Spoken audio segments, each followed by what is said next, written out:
والمرسلين قال الله تعالى وتبارك في القرآن المجيد والفرقان الحميد لقد كان لكم في رسول الله أسوة حسنة صدق الله العظيم اللهم صل على سيدنا ومولانا محمد وعلى آل سيدنا ومولانا محمد وبارك وسلم۔ حمد و صلاۃ کے بعد انتہائی واجب الاحترام ذوی الاحتشام برادران اسلام، السلام علیکم ورحمۃ اللہ وبرکاتہ۔ بتوفیق باری تعالیٰ مجھے اور آپ کو حضور علیہ السلام کے ذکر جمیل کی سعادت حاصل ہو رہی ہے۔ دعا ہے اللہ تعالیٰ میری اور آپ کی شرکت کا ایک ایک لمحہ قبول فرمائے اور قابل عمل باتوں پر توفیق عمل نصیب فرمائے۔ سب سے پہلے تو میں آپ احباب سے معذرت چاہتا ہوں کہ سر شام سے آپ لوگ تشریف فرما ہیں اور آپ کو انتظار کی تکلیف دیکھنا پڑی، لیکن آپ کے علم میں ہوگا کہ آج ہمارے ہاں مصطفیٰ آباد شریف میں قبلہ سیدی حضور والا محترم خواجہ دین محمد علیہ رحمہ کا عرس مبارک تھا اور اس کی تقریب میں ہم سب لوگ جمع تھے، اور کچھ روڈ کی بھی حافظ آباد کی پوزیشن اسی طرح کی ہے، تو بہت تیز بھی آئے لیکن آپ لوگوں کے پاس بر وقت تو پھر بھی نہیں پہنچ سکے اور آپ کو انتظار کی خاصا تکلیف اٹھانا پڑی۔ اللہ اور اس کے رسول کی رضا کی خاطر آپ مجھے معاف کیجئے گا۔ اللہ تعالیٰ آپ کا مل بیٹھنا ذکر رسول کی خاطر اپنی بارگاہ میں قبول فرمائے اور لمحہ لمحہ اس کی برکات ہم سب کو نصیب فرمائے۔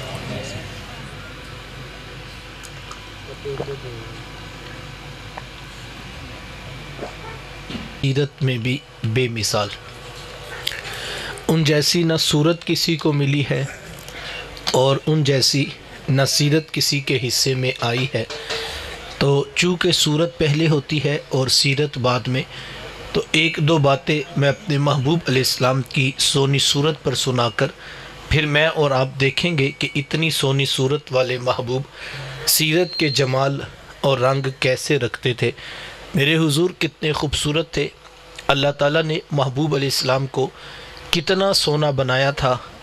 میں اور آپ تو 1400 سال کے فاصلے پہ کھڑے ہیں، جن لوگوں نے صبح و شام حضور علیہ السلام کو دیکھا وہ ایک دوسرے سے پوچھا کرتے تھے کہ یار تو بتانا کہ حضور تھے کیسے؟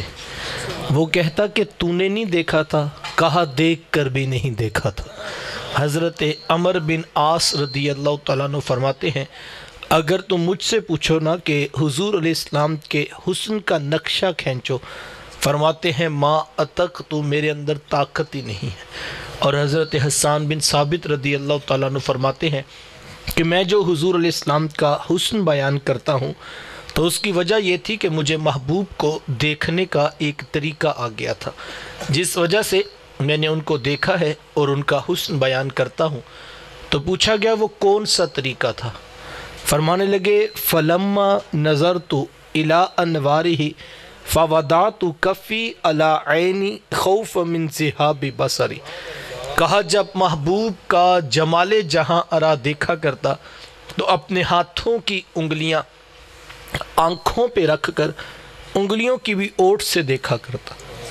کیوں؟ خوف من ذہاب بصری، فرماتے ہیں ڈر لگتا تھا کہیں جلووں کی چمک سے آنکھوں کی بینائی نہ چلی جائے۔ یہ کون کہہ رہا ہے؟ حسان بن ثابت رضی اللہ تعالیٰ عنہ۔ اور آپ جانتے ہیں کہ حسان بن ثابت شاعر ہیں، اور شاعر حسن دیکھنے میں بڑا دلیر ہوتا ہے۔ وہ بھی میرے آقا کے حسن کو دیکھ رہا ہے تو آنکھوں پہ انگلیاں رکھ کر دیکھ رہا ہے۔ یہی بہتر ہے کہ وہ پردے میں رو پوش رہے، یہی بہتر ہے کہ وہ پردے میں رو پوش رہے، گر وہ پردہ اٹھا دے تو کسے ہوش رہے۔ اللہ نے وہ حسن عطا کیا تھا جو اور کسی کو نصیب نہیں ہوا۔ امام زرقانی علیہ رحمہ نے حضور علیہ السلام کے حسن پر بڑی خوبصورت ایک بات لکھی ہے کہ ایک دن آقا کریم علیہ السلام صحابہ کو فجر کی نماز پڑھائی اور مسجد نبوی سے باہر نکلے۔ چلتے چلتے مدینہ المنورہ سے باہر ہو لیے تو ایک وادی کے قریب سے گزر ہوا جہاں ایک قافلے نے پڑاؤ کیا تھا۔ ان کے خیمے باہر نصب تھے اور ان کے اونٹ بندھے ہوئے تھے۔ جب میرے حضور وہاں سے گزرے نا تو حضور علیہ السلام کی نگاہیں ایک سرخ رنگ کے اونٹ پہ رک گئے۔ آقا کریم علیہ السلام کو وہ اونٹ پسند آ گیا۔ یار مقدر اس اونٹ کے جو آقا کو پسند آ گیا، دعا کیا کرو مالک ایسا بنا دے تجھے بھی پسند آ جائے، تیرے محبوب کو بھی پسند آ جائے۔ کیونکہ زندگی تو وہی زندگی ہے نا جس میں محبوب بھی خوش ہو، محبوب کا خدا بھی خوش ہو۔ بھلا وہ بھی کوئی زندگی ہے جس میں حضور ہی ناراض ہو؟ تو حضور علیہ السلام نے اہل قافلہ سے پوچھا کہ تم اونٹ بیچتے بھی ہو؟ انہوں نے بیچنا تھا یا نہیں بیچنا تھا؟ گاہک اتنا سونا آ گیا تو کہاں ہاں بیچتے ہیں۔ میرے شیخ طریقت پڑھا کرتے ہیں، نی میں دل ویچا میں جگر ویچا جے پیارا محمد آ جاوے۔ نی میں دل ویچا میں جگر ویچا جے پیارا محمد آ جاوے۔ نی میں اپنا سارا گھر ویچا جے پیارا محمد آ جاوے۔ انہوں نے بیچنا تھا یا نہیں بیچنا تھا؟ حضور علیہ السلام نے پوچھا تو کہا ہاں بیچنا ہے۔ کتنے کا بیچنا ہے؟ اتنے کا بیچنا ہے۔ قیمت طے ہو گئی تو حضور میں کہ میں اونٹ خریدنے تو نہیں آیا تھا، میں تو یوں ہی گزر رہا تھا کہ تمہارا اونٹ پسند آ گیا، میں تمہیں جا کر اس کی قیمت بیچ دیتا ہوں۔ انہوں نے کہا ٹھیک ہے۔ آقا کریم علیہ السلام اونٹ کی نکیل پکڑی اور میرے حضور چل دیے۔ جب تک محبوب نگاہوں کے سامنے رہے، یار وہ ٹک ٹکی لگا کے محبوب کی چال ہی تھی۔ اور جب حضور آنکھوں سے اوجل ہوئے، دل پہ ہاتھ رکھ کر بیٹھ گئے، ایک دوسرے سے پوچھنے لگے، یار ایک اجنبی شخص آیا، ہم میں سے کوئی بندہ اسے جانتا نہیں تھا، یار کوئی ان کا پتہ ہی پوچھ لیتا۔ ایک بولا ویسے جب بات کرتے تھے نا تو منہ سے پھول جھڑتے تھے، میں تو اسی منظر کو دیکھتا رہ گیا۔ ایک کہنے لگا میں خوبصورت جھیل جیسی آنکھوں میں کھو کے رہ گیا، کیا خوب سجن دیاں اکھیاں نے جیویں پر کے سرائیاں رکھیاں، آنکھیں کیا کہوں جیسے باب حرم کھلا ہو۔ کسی نے بازو پکڑا، کہا میاں تو بڑا سیانہ بنتا تھا، تو ان کا پتہ پوچھ لیتا۔ وہ کہنے لگا یار میں تو خمدار زلفیں دیکھتا رہ گیا۔ اللہ اکبر۔ حضرت ام معبد رضی اللہ تعالی عنہ نے جب میرے حضور علیہ السلام کے حسن کا جلوہ دیکھا، اور جب ابو معبد آ کے ان سے پوچھتا ہے کہ ام معبد بتاؤ نا کہ وہ مبارک کیسا تھا، تو ام معبد نے حضور علیہ السلام کے حسن کا نقشہ کھینچا۔ لفظ تو عربی میں ہے لیکن میرا ماننا یہ ہے اگر معنی مطلب مفہوم ترجمہ نہ بھی کروں تو چونکہ یہ محبوب کے حسن کا قصیدہ ہے تو دلوں میں روحوں میں روشنی اور انوار اترتے ہوئے آپ کو محسوس ہوں گے۔ ابو معبد پوچھتا ہے کہ ام معبد بتاؤ نا کہ وہ مبارک کیسے تھے۔ انہوں نے پھر حضور علیہ السلام کا حسن کا نقشہ کھینچا اور وہ بولنے لگی۔ یار وہ بولنے کیا لگی، ان کے منہ سے بھی روشنی نکلنے لگی۔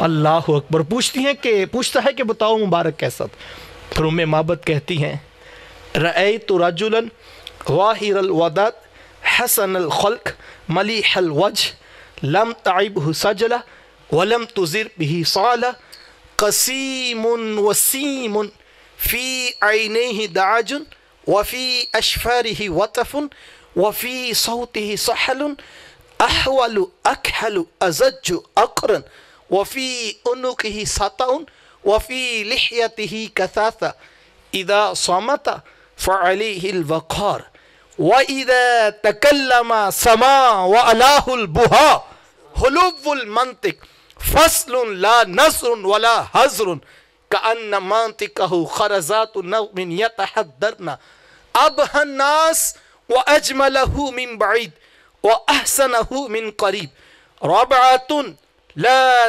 تَشْنَأُهُ عَيْنٌ مِنْ طُولٍ لَا تَقْتَحِمُهُ عَيْنٌ مِنْ قِصَرٍ غصن بين غصنين فهو عاذر الثلاثة منظرا وأحسنهم قدرا له رفقاء يحفون به إذا قال استمعوا لقولي وإن أمر تبادروا إلى أمره محفوظ محشود لا آبس ولا مفند۔ انہوں نے حضور کا حسن کا نقشہ کھینچا اور حد کر دی۔ اللہ اکبر۔ کہنے لگی کیا بتاؤں آج کیا دیکھا، ایک ایسا شخص دیکھا، اللہ اکبر، حسن الخلق ملیح الوجہ، جن کے اوپر ملاحت چھائی ہوئی تھی۔ پھر کہنے لگی قسیم وسیم، خوبصورت تھے، خوب رو تھے، پھر کہیں گے فی عینیہ دعج، ان کی آنکھیں بڑی بڑی اور سرمگی تھی، سفید رنگ میں سرخ رنگ کے ڈورے لگے ہوئے تھے، اللہ اکبر۔ پھر کہیں گے فی اشفارہ وطف، ان کے جو پلکیں تھی نا وہ بھی دراز اور لمبی لمبی تھی۔ پھر کہنے لگی وفی عنقہ ساتاؤن، تجھے کیا بتاؤں ان کی تو مبارک گردن بھی چمک رہی تھی، اللہ اکبر۔ پھر کہتے وفی لحیتہ کثاثہ، ان کی جو مبارک داڑھی تھی نا لگتا تھا جیسے نور کا حالہ ہو، اللہ اکبر۔ پھر کہنے لگی اذا صامت فعلیہ الوقار، جب خاموش ہوتے نا تو باوقار لگتے، اللہ اکبر۔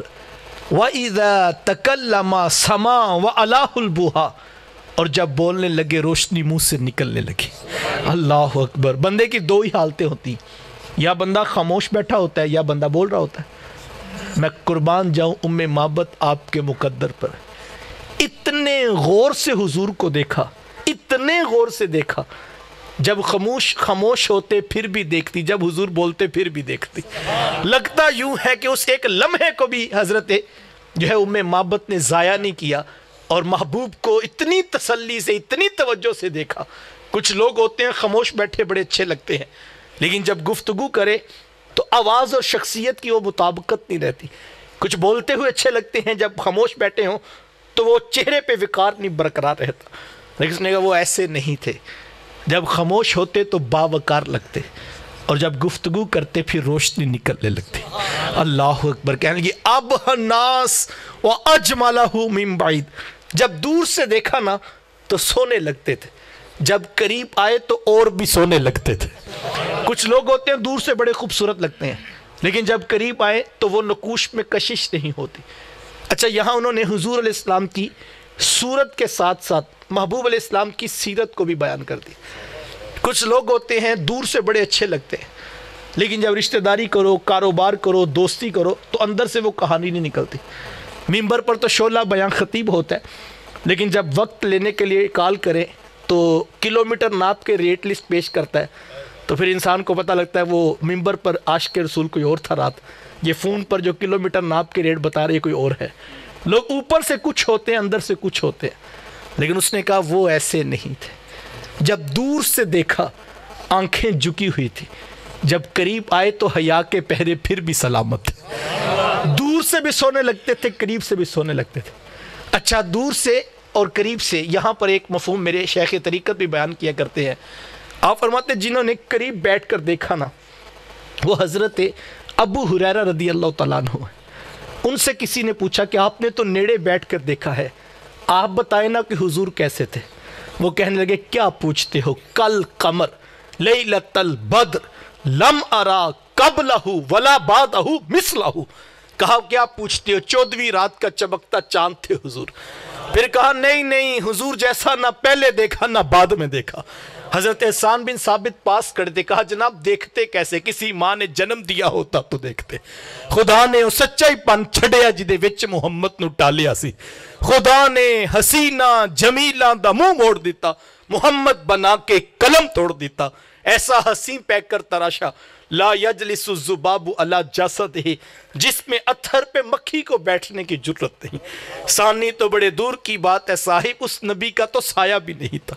مثل او در عالم امکان متصور نیز، حضور کی مثل اس عالم امکان میں ممکن ہی نہیں۔ یقینوں نے کہا جنہوں نے قریب بیٹھ کر دیکھا، اور جنہوں نے 13 صدیوں کے فاصلے میں گولڑے میں کھڑے ہو کر دیکھا، انہوں نے پھر کیا کہا، مک چند بدر شاشانی ہے، متھے چمک دی لاٹ نورانی ہے، کالی زلف تے اکھ مستانی ہے، مخمور اکھی ہن مد بریاں۔ یقینوں نے کہا جنہوں نے گولڑے میں کھڑے ہو کر دیکھا، جنہوں نے قریب سے دیکھا، وہ ہیں حضرت جابر بن سامورہ رضی اللہ تعالیٰ عنہ۔ فرماتے ہیں لیلۃ الاضحیان تھی، 14ویں رات کا چاند پوری آب و تاب سے چمک رہا تھا، اور ادھر حضور علیہ السلام نے سرخ رنگ کی دھارے دار چادر زیب تن کی ہوئی تھی۔ فرماتے کبھی میں آسمان کے چاند کو دیکھتا، کبھی آمینہ کے چاند کو دیکھتا، پھر میں نے فیصلہ کیا یہ چاند کیا ہے، میرے حضور اس سے بھی زیادہ سونے ہیں۔ اللہ اکبر۔ آسمان گھر تیرے تلووں کا نظارہ کرتا، آسمان گھر تیرے تلووں کا نظارہ کرتا، ہر روز ایک چاند تصدق میں اتارا کرتا۔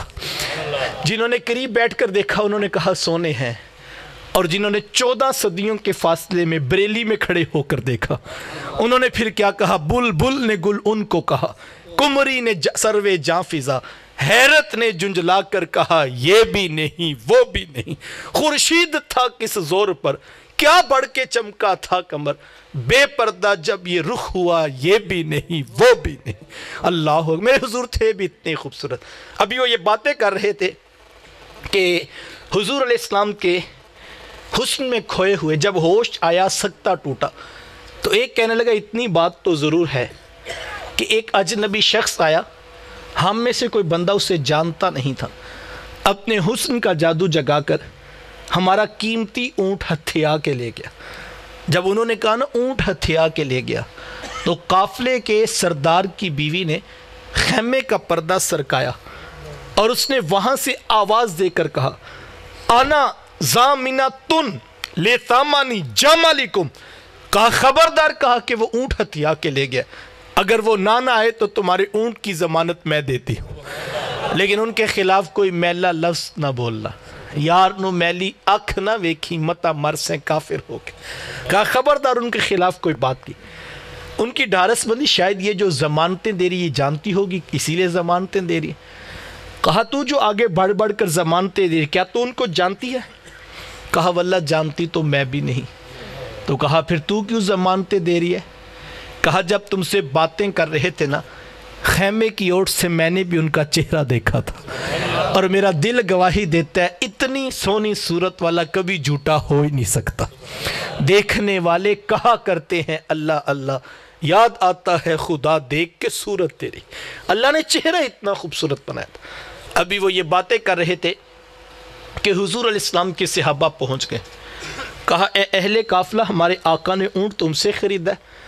کہا ہاں ہم سے خریدا ہے۔ کہا یہ کھجوریں بیجی ہیں تمہاری ضیافت کے لیے، اور یہ کھجوریں بیجی ہیں ان سے قیمت پوری کر لو۔ وہ کہنے لگے قیمت بعد میں پوری کریں گے، پہلے یہ تو بتاؤ وہ پیارا رہتا کدھر ہے؟ کہا یہی کھجوروں کا جھنڈ جسے زمانہ نخلستان مدینہ کہتا ہے، یہ اس پیارے کا ڈیرہ ہے۔ امام زرقانی فرماتے ہیں سارے اہل قافلہ اٹھے اور حضور علیہ السلام کے قدموں میں بیٹھ کر دولت اسلام سے فیض یاب ہو گئے، تیری تک کے اداواں میں مرید ہو گئے۔ آئیے چند لمحوں کے لیے دیکھتے ہیں اتنی سونی صورت والے محبوب سیرت کے جمال اور رنگ کیسے رکھتے تھے۔ آپ جانتے ہیں اللہ کے رسول صلی اللہ علیہ وآلہ وسلم جب ان کی ولادت ہوئی تو 7 دن تک اپنی والدہ حضرت آمینہ سلام اللہ علیہ کا دودھ پیا۔ 8ویں دن یہ اعزاز دشمن اسلام ابو لہب کی کنیز سویبہ کو حاصل ہوا، اس نے حضور علیہ السلام کو دودھ بھی پلایا اور دیکھ بھال بھی کی۔ یہ چند دن کا دودھ تھا، یہ چند دن کی ہی دیکھ بھال تھی، لیکن میرے آقا نے سویبہ کے اس احسان کو بھی پوری زندگی یاد رکھا۔ مکے میں تھے تو میری ماں کہہ کے پکارا کرتے، مدنی دور آیا تو یہاں مدینے سے ان کے لیے کپڑے بھی بھجوایا کرتے اور رقم کا بھی بندوبست کیا کرتے۔ یہ ہے شریعت، یہ ہے سیرت جو میرے حضور لے کر آئے۔ میرے حضور تشریف فرماتے، صحابہ بیٹھے تھے، دور سے ایک بوڑھی خاتون کو اپنی طرف آتے دیکھا۔ آقا کریم علیہ السلام کی نظر پڑی تو میرے حضور اٹھ کھڑے ہوئے، میری ماں پکارتے ہوئے اور دوڑ لگاتے ہوئے ان کے قریب پہنچے۔ پھر کندھوں سے وہ چادر اتار کر نیچے زمین پر بچھا دی، جسے میں اور آپ کائنات کا قیمتی اثاثہ سمجھتے ہیں۔ اپنی والدہ کو اس چادر کے اوپر بٹھایا، کان لگا کر گھنٹوں ان کی باتیں سنی، اور جب وہ بوڑھی خاتون خود اٹھ کر واپس جانے لگی تو کسی نے راوی سے پوچھ لیا یہ آنے والی خوش قسمت خاتون کون تھیں کہ حضور علیہ السلام نے کندھوں کی چادر ان کے قدموں کے نیچے بچھا دی؟ تو بتانے والے نے بتایا کہ تمہیں نہیں پتہ، یہی تو حضور علیہ السلام کی رضائی والدہ حضرت حلیمہ سعدیہ سلام اللہ علیہ۔ سگی ماں تو سگی ماں ہوتی ہے، میرے محبوب علیہ السلام نے تو دودھ پلانے والی ماں کو بھی اتنی عزتیں عطا کی۔ ماں باپ کیا ہوتے ہیں یہ زمانے کو میرے حضور علیہ السلام نے آ کر بتلایا۔ آقا کریم علیہ السلام ایک دن صحابہ کو نماز پڑھانے آئے۔ تاحد نگاہ صحابہ نے اٹھ کر حضور کا استقبال کیا، محبتوں بھرا یہ ہجوم دیکھا تو چھم چھم آنکھوں سے آنسو برسنے لگے۔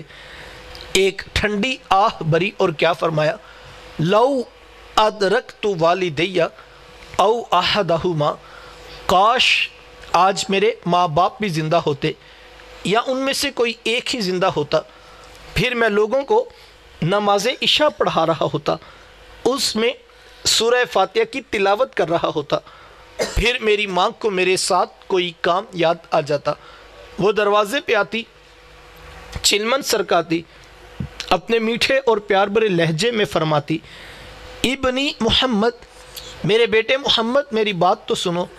کہا لوگوں میں نماز کا مصلی چھوڑ کر پہلے ماں کی بات کو سن لیتا۔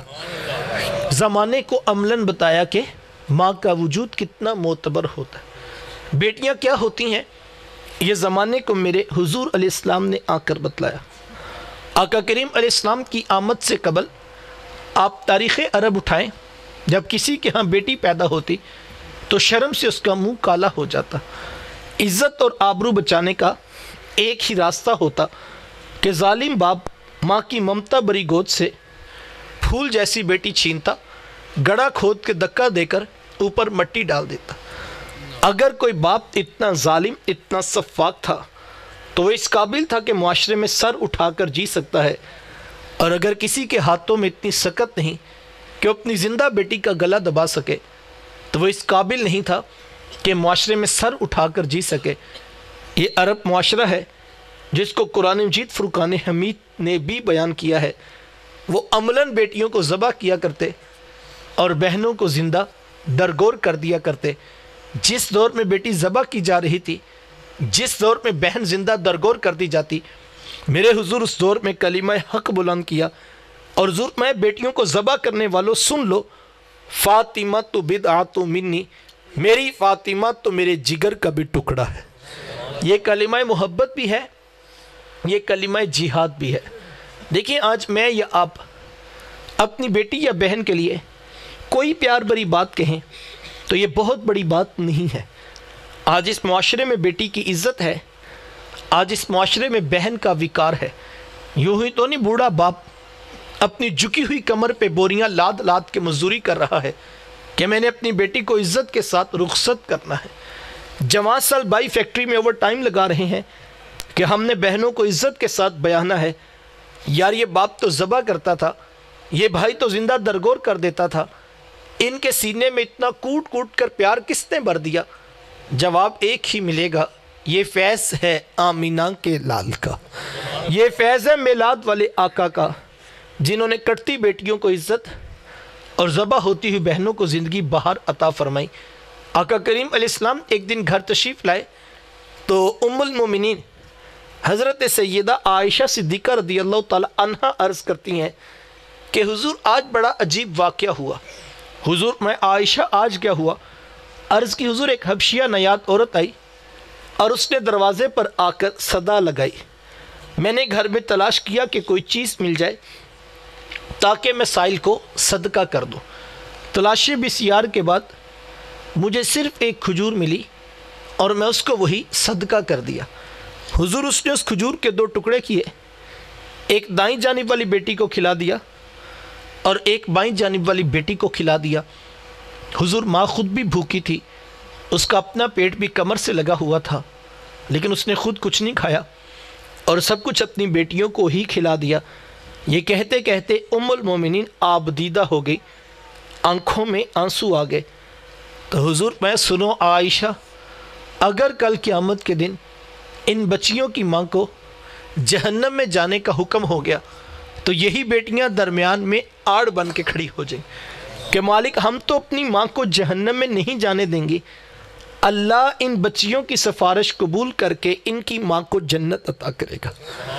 کہاں بیٹیاں باعث شرم و ننگوار سمجھی جاتی تھی، کہاں بیٹیاں ہی دخول جنت کا سبب قرار پائیں۔ خود فرمایا کہ جس کو اللہ نے 2 بیٹیاں یا 2 بہنیں عطا کی، پھر اس نے ان کی پرورش کی، ان کی تربیت کی، یہاں تک کہ ان کا نکاح کر دیا، اور پھر پیچھے سے بھی اس نے خیر خبر رکھی۔ میرے حضور فرماتے ہیں اتنا خوش قسمت شخص ہے، کل قیامت کے دن میرے اتنے قریب ہوگا جتنی یہ 2 انگلیاں آپس میں قریب ہیں۔ یہ اعزاز، یہ تکریم کس کو ملے گی؟ جس نے بیٹیوں سے وفا کی ہوگی۔ بہنیں کیا ہوتی ہیں؟ یہ زمانے کو میرے حضور علیہ السلام نے آ کر بتلایا۔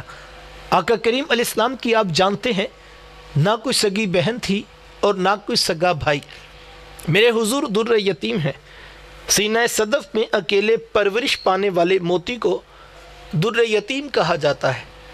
حضور بطن آمنہ میں اکیلے پرورش پائی ہے، لیکن جب رضاعت کا شرف عطا کرتے ہوئے میرے حضور حضرت حلیمہ سعدیہ سلام اللہ علیہا کے ہاں تشریف لے گئے تو آپ جانتے ہیں کہ ان کی ایک بیٹی تھی جن کا نام شیمہ یا شیمہ بتایا جاتا ہے۔ وہ رشتے میں حضور علیہ السلام کی رضائی بہن لگتی تھی۔ قبیلہ بنو سعد کے رواج کے مطابق شام کو جب مائیں کھانا پکانے لگتی تو بہنیں اپنے بھائی گود میں اٹھا کر باہر کھلے میدان میں لے آتی۔ یہ ہمارے دیہاتوں میں کسی دور میں کلچر تھا کہ جب شام کا وقت ہوتا تو مائیں کھانا پکانے میں مصروف ہوتی تو بہنیں اپنے ویر اٹھا کر باہر کھلے کسی درخت کے نیچے لے آتی۔ اب ہر بہن کی گود میں اس کا بھائی ہوتا اور وہ اپنے بھائی کے حسن کے قصیدے پڑھ رہی ہوتی۔ اگر کسی کے بھائی کا رنگ کالا ہوتا تو وہ کہتی رنگ کالا ہے تو کیا ہوا، میرے بھائی کے نقوش دیکھو کتنے خوبصورت ہے، اس کی اٹھی ہوئی ناک، اس کی جھیل جیسی خوبصورت آنکھیں تو دیکھو کتنی پیاری ہے۔ تو وہ نقوش کو معیار حسن قرار دیتی۔ اور اگر کسی کے بھائی کا رنگ گورا چٹا ہوتا تو وہ کہتی جناب رنگ نہیں تو کچھ نہیں، حسن تو ہوتا ہی سارا رنگت میں ہے، میرے بھائی کا رنگ دیکھو کتنا گورا چٹا ہے۔ تو یہ بحث مباحثہ چل رہا ہوتا اور کوئی بہن بھی ہار ماننے کو تیار نہ ہوتی۔ اتنے میں ایک سمت سے حضرت شیمہ اپنا ویر محمد اٹھا کے لے آتی اور کہتی ذرا میرے ویر کا مقابلہ بھی تو کرو نا۔ تو وہ کہتی نہیں نہیں شیمہ، تیرے ویر کا مقابلہ تو نہیں نا، تیرا تو ساروں کا ہی سردار لگتا ہے۔ کتب میں آتا حضرت شیمہ کا سر فخر سے بلند ہو جاتا، اور یار ہوتا بھی کیوں نہ جس بہن کی گود میں 2 جہاں کا سردار بھائی بیٹھا ہو۔ پھر ان کا مان تو بنتا، وہ حضور علیہ السلام کو سینے سے چمٹا لیتی اور دعا دیتی ربنا اب خلانا محمدہ، انشاءاللہ میرے ویر محمد کو نظر نہ لگے۔ آج میں دیکھ رہی ہوں بچوں کا سردار ہے، کل اپنی آنکھوں سے دیکھو جوانوں کا بھی سردار بنے۔ زندگی کے لیل و نہار گزرتے گئے، حضرت شیمہ کی شادی ہوگی۔ مدنی دور کی کہانی ہے، اور اتفاق یہ ہوا کہ جس قبیلے میں حضرت شیمہ کی شادی ہوئی، حضور علیہ السلام کے صحابہ کی لڑائی اور جنگ اسی قبیلے کے ساتھ ہوئی۔ ان کے کچھ بندے قتل کر دیے اور کچھ کو قیدی بنا کر صحابہ اپنے ساتھ لے آئے۔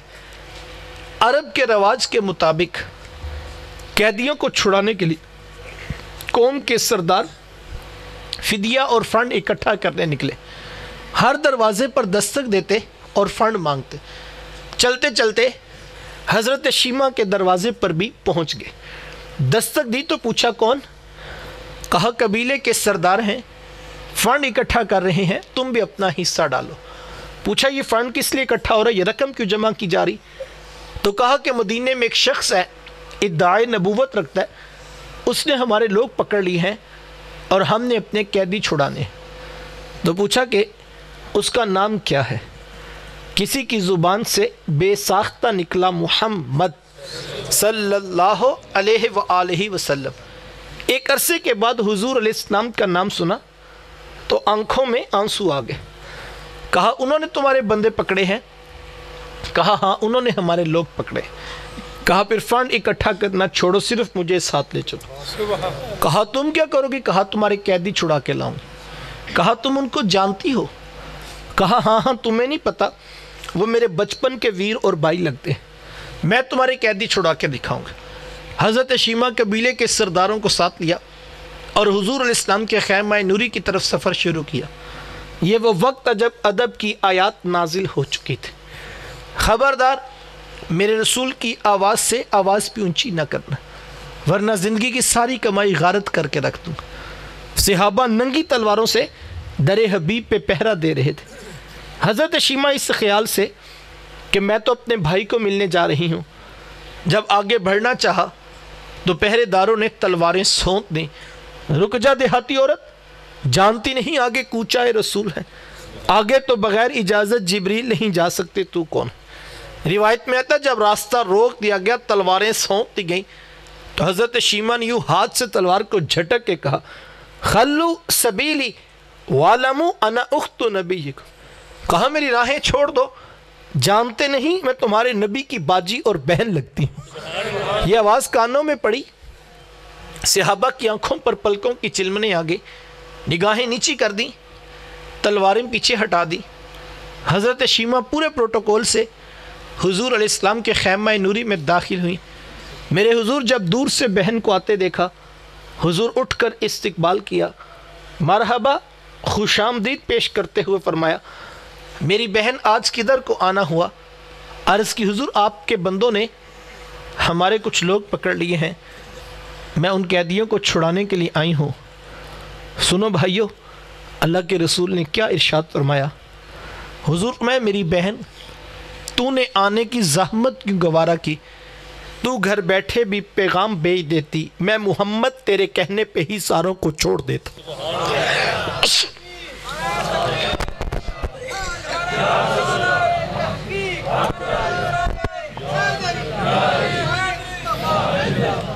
زمانے کو عملاً بتایا کہ بہن کا رشتہ کتنا معتبر ہوتا ہے۔ یہی ایک لمحے کے لیے میں اور آپ رک جائیں۔ ہم حضور علیہ السلام کا میلاد منا رہے ہیں، یہ باعث برکت ہے، لیکن کیا ہم اپنی بہنوں کو اتنی عزت، اتنی محبت دینے کے لیے تیار ہیں؟ ہماری حالت تو یہ ہے، دکھ، تکلیفیں، مصیبتیں، پریشانیاں تو اپنی جگہ، میں تو کہتا ہوں ہم تو بہنوں کی خوشیوں میں بھی بیٹھنے کے لیے تیار نہیں۔ کتنے لوگ ہیں کہ بہنیں منتیں کر رہی ہوتی ہیں اور کہتی بھائی صبح میرے بیٹے کی بارات جانی ہے، میں ساری غلطیاں اپنی جھولی میں ڈالتی ہوں، صبح پوری برادری نے آنا ہے، میں کس کو کیا منہ دکھاؤں گی، میں کتنی بے براتی ہوں کہ میرے بھائی بھی میرے ساتھ نہیں بیٹھتے ہیں۔ یہ ایک چھوٹی سی خوشی ہے، اس دنیا سے کوئی کچھ نہیں لے کر گیا، لیکن ممکن ہو سکے بہنوں کی خوشیوں میں شریک ہو جاؤ۔ تم سارے دکھ نہیں، تکلیفیں نہیں دور کر سکتے، لیکن کم از کم خوشی کا ویلا، عید کا دن دہاڑا، وہ تو محبت کے ساتھ گزارا جا سکتا ہے۔ میرا معاشرہ تو اتنا دردناک ہے، اس قدر ستم ہے کہ یہ آپ کے جو ہے وہ شہر کی کہانی ہے کہ ایک جگہ پر بہن فوت ہو جاتی ہے اور کسی نے جا کر کہا چلو اب تو وہ دنیا میں نہیں رہی اور اب تو رسم دنیا بھی ہے، آ کے جنازے میں ہی شریک ہو جاؤ۔ تو بھائی بڑک مار کے کہتا ہے کہ میں اتنا منافق نہیں کہ اب میں جنازے میں جا کے کھڑا ہو جاؤں۔ دل اتنے سخت ہو جائیں، گھر میں جھنڈیاں بھی لگی ہوں، میلاد کا جو ہے وہ پھولوں کو بھی لا کے ہم نے رکھا ہو، لیکن ہم بہنوں کو معاف کرنے کے لیے تیار نہ ہو۔ اور اسی طرح دوسری طرف بھی کہ اگر بھائی جو ہے وہ کبھی غلطی ہو جانے کے بعد اعتراف بھی کر لیں اور بہنیں بھی جو ہے وہ محبت نبھانے کے لیے تیار اور آمادہ۔ دیکھو 100% ٹھیک کوئی بھی نہیں ہوتا، غلطیاں کوتاہیاں لوگوں میں ہوتی ہیں، رشتے نبھانے ہی ہوتے ہیں، رشتے نبھا کے ہوتے ہیں، یہ ہمیں ساتھ کھڑا ہونا چاہیے۔ خوشیوں کے موقع پر، خاص طور پر دکھوں کے مواقع پر ہمیں نفرتیں ختم کر کے ساتھ کھڑے ہو جانا چاہیے۔ اس دنیا سے کوئی کچھ نہیں لے کر گیا، ہم خالی ہاتھ آئے تھے، ہم نے خالی ہاتھ ہی واپس پلٹنا ہے۔ کاش کہ ہم اس پہ غور کریں اور اپنا کردار ادا کریں۔ اللہ کے نبی صلی اللہ علیہ وآلہ وسلم نے کافر قیدیوں کو بھی چھوڑا، پھر چند جوڑے، کچھ گھوڑے، بہت سارا ساز و سامان جمع کیا اور میرے حضور خود بہن کو چھوڑنے کے لیے دروازے تک تشریف لے آئے۔ صحابہ نگاہیں نیچی کیے، محبوب علیہ السلام کے ادب میں کھڑے تھے کہ حضور میں کہ صحابہ میں جب بھی قیدی چھوڑتا ہوں پہلے تم سے مشورہ کیا کرتا ہوں، آج پہلا موقع ہے، میں قیدی بھی چھوڑ رہا ہوں اور میں نے مشورہ بھی نہیں کیا ہے۔ عرض کی اے بندہ نواز، آپ مالک کل کائنات ہیں، جو چاہیں کریں، ہم کون ہوتے ہیں ملا درمیان میں مشورہ دینے والے، لیکن حضور جی اتنا تو بتائیے آج کون سی خاص بات تھی کہ آپ نے مشورہ بھی ضروری نہیں سمجھا؟ حضور میں صحابہ آج میرے دروازے پر میری بہن آ گئی تھی، اور جب بہنیں دروازے پہ آ جائیں اللہ کا رسول انہیں خالی نہیں موڑا کرتا۔ زمانے کو عملاً بہن کا رشتہ میرے محبوب علیہ السلام کی دہلیز سے ملا ہے۔ توجہ چاہوں گا، وقت سمٹ رہا ہے۔ جس دور میں بیٹی ذبح کی جا رہی تھی، جس دور میں بہن زندہ درگور کر دی جاتی، جس دور میں ماں جیسا رشتہ بھی منڈیوں اور بازاروں میں بک جاتا تھا، اس دور میں بیوی کی کیا حیثیت ہوگی؟ جبکہ آج کے اس تہذیب یافتہ دور میں بھی کچھ لوگ بیوی کو پاؤں کا جوتا خیال کرتے ہیں۔ یہ زمانہ جاہلیت کی باتیں۔ آقا کریم علیہ السلام نے ازواج مطہرات کے ساتھ جو حسن سلوک کی داستانیں رقم کی ہیں، زمانہ ان کی مثال نہیں لا سکتا۔